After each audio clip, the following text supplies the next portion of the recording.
nagagawa nyo naman po siya onte. Ang gusto ko lang talaga tutukan nyo is nililin nyo yung bike. Karamihan sa inyo nakikita ko gumaganto pa eh. Parang kayo sumasayaw eh.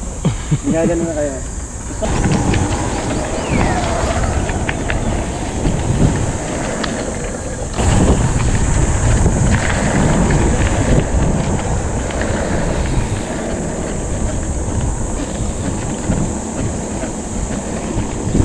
Kuya,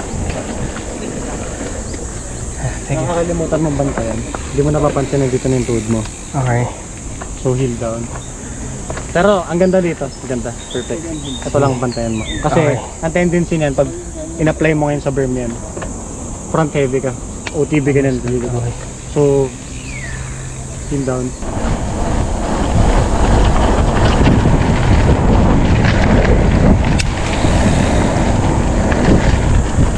Tama to, coach! So recap lang, yung una natin ginawa, body position, yung attack position. Tayo first step, yun. Pantayan nyo, lock nyo lang muna, slightly bent, elbows out, heel down. Yun lang yun. Okay, so ngayon ma-appreciate nyo kung bakit pinipilit ko kayo ng elbow out. Second part ng lesson natin ngayon is yung cornering. Dito na mapasok yung magagamit ito sa flat corner, sa berms, basta actually sa lahat ng liko. Kahit yung mga likong mahaba dyan, magagamit na to. A-assume ko na lang na lahat kayo pag lumiliko sa bike, ganito. Tama? Ganito kayo mag-berm, no? Ganito kayo lumiko. So, nililiko nyo siya. Ang ituturo ko sa inyo ngayon, paano nyo siya ililim. Kasi pag nilin nyo, liliko din yung bike. So, tignan nyo ha. Nakabuhat to. Tayo mo yung elbows ko, elbows out. Pag nilin ko pa ganito, liliko yan. Ganon din. Vice versa, pag sa kabila. Mag-isang liliko yung bike. So, kaya ako pinipilit kanina na elbows out kayo. Kasi yung magiging bagong cornering nyo, ganito na. Hindi na ganun. Hindi stable yan. Isipin nyo na lang, liliko kayo. Pag gumanyan kayo, lahat ng weight nyo pupunta sa other side. Step lang kayo. Unlike dito, stable pa rin, di ba? Ito yung habol natin dito, stability. So, ganito na lang. So, i-demo ko lang muna. Okay.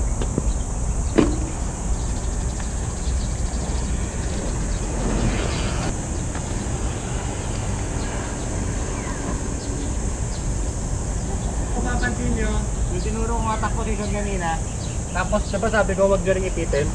Kasi pag inipit nyo yan, hindi maglilin yan. Dapat medyo wide. Okay, try! Wah, hirap!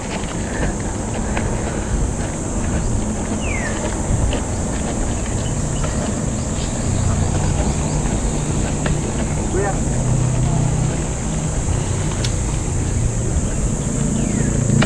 Morning po.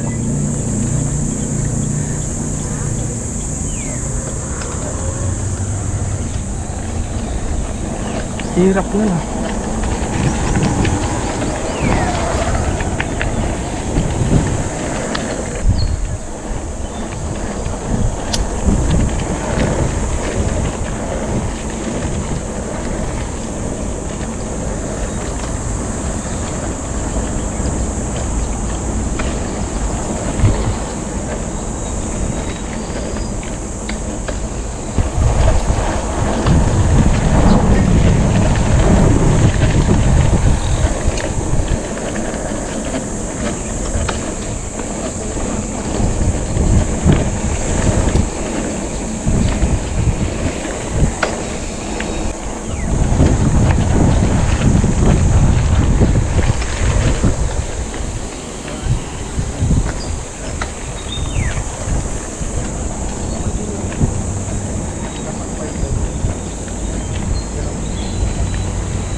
Nagagawa nyo naman po siya onte.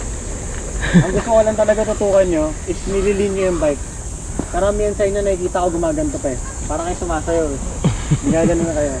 Gusto ko talaga ganito. Kaya ako dinidiin sa inyo kanina yung elbows out. Para dito. Mamaya pag sa berm, ma-appreciate nyo to.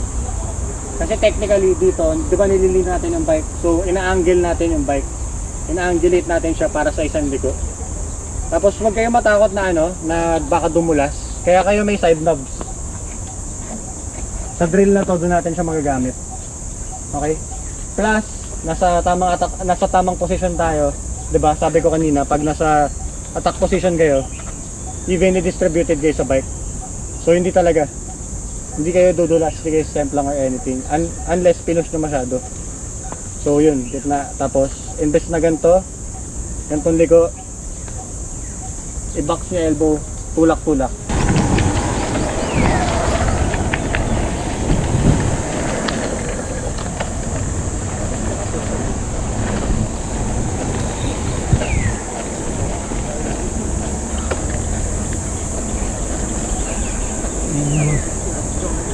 Last one.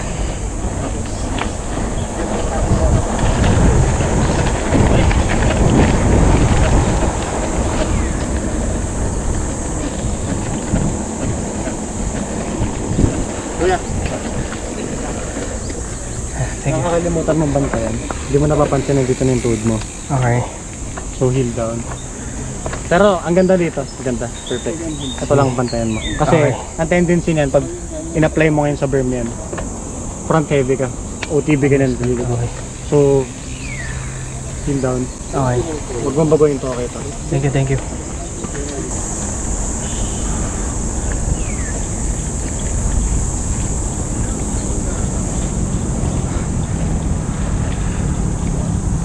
Yun. Kaso parang nasabit sa... Nahirapan ako.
Okay na po, pahinga ka na po. Ay, thank you Lord. Salamat. Mapapagod ka. Uy! Position. Relax. Okay, paano magawa yung attack position? First step.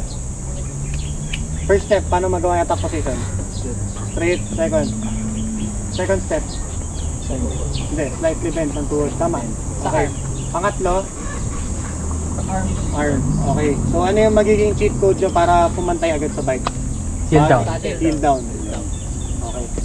Yung guide nyo na isa pa, bali dalawa guide nyo. Heel down, saka kung yung saddle lumalagpas yun sa tuhod. Okay? Sabay sa cornering naman, imbis na ganito na kayo lumiko. Nakikita ko, ganito na. Tama na. Drill na tayo bago pumasok sa berm.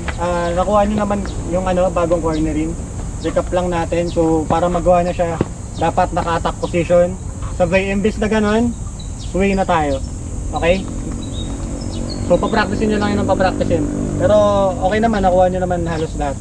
Pero maganda kasi doon, pag pinanaktis siya sa tuloy-tuloy, dadali talaga ko corner. Kahit ako tagal ko nang kumakarera. Parang 2 months ago ko lang to ginagawa. Mas nakakatulong siya, lalo na sa mga tight. Actually sa lahat sa tight, sa mga mahabang berm, mga sharp na berm. Ayun talaga yung pinakamadali. Kasi naglilin yung bike na ma-maximize natin yung side knobs. Okay? So next na drill. Cones pa rin naman siya, pero mas malawak lang. So mas mahaba yung ligo natin. Lalamang ka. Lalamang nga. Lalamang. Lalamang ka pa pa. May lesson ka.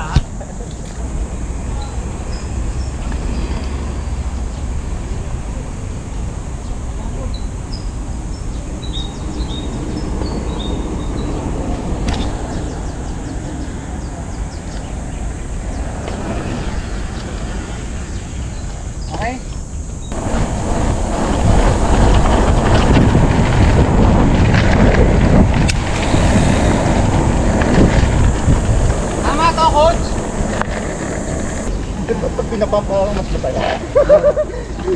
Ano lang, experiment lang kayo. Ganito lang yung... Okay. Next na challenge ko sa inyo, ihigaan nyo na talaga yung bike. Ilin nyo na siya. Huwag nyo nang gawin yung katulad nung kanina sa maiksing dot ng goals na pinakat-cut ko lang siya. Ang gusto ko naman dito makita is maging comfortable kayo, ilin talaga yung bike fully. Okay? Yung body. Yung body. Opo, ganun pa rin. Oh, okay lang yung mag-angle. Mag-ano tas ano tawag dito? Angle mo po kasi talaga yung bike mo eh. So, yung pag-ihiga mo siya, hindi maiiwasan yung yung ginawa niya. Yung gagano na talaga yung bike. Okay? Basta gusto ko lang makita na ihiga nyo talaga siya. Okay? Wala tama lahat ng form niya. Gusto ko lang dagdagan ng challenge.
Na ako.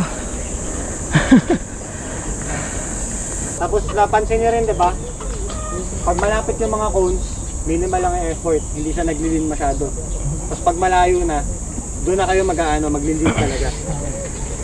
Yung kanina yung may maiksing cone, yun, mga tight corners, yung dalawang magkasunod. May mga ganun eh. Yung magkadikit na ganito, isipin mo paano ka makakaligo ng ganun. Isipin mo, sa tingin mo yung dalawang ligo na to, kaya mailigo ng manibela. Diba hindi? Harap lang liligo nun eh. Unlike kung pang-pang. O diba? Mabilisan lang yan. Maliligo niya talaga. Job lang. Okay, so water break tayo.